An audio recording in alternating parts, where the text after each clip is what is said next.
پھر ان کے بعد ہم نے ایک اور جماعت پیدا کی اور انہی میں سے ان میں ایک پیغمبر بھیجا جس نے ان سے کہا کہ اللہ ہی کی عبادت کرو کہ اس کے سوا تمہارا کوئی معبود نہیں۔ تو کیا تم ڈرتے نہیں؟ اور ان کی قوم کے سردار جو کافر تھے اور آخرت کے آنے کو جھوٹ سمجھتے تھے اور دنیا کی زندگی میں ہم نے ان کو آسودگی دے رکھی تھی، کہنے لگے کہ یہ تو تم ہی جیسا آدمی ہے،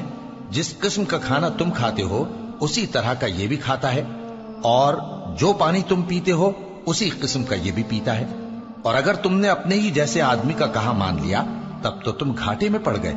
کیا یہ تم سے یہ کہتا ہے کہ جب تم مر جاؤ گے اور مٹی ہو جاؤ گے اور ہڈیوں کے سوا کچھ نہ رہے گا تو تم زمین سے نکالے جاؤ گے؟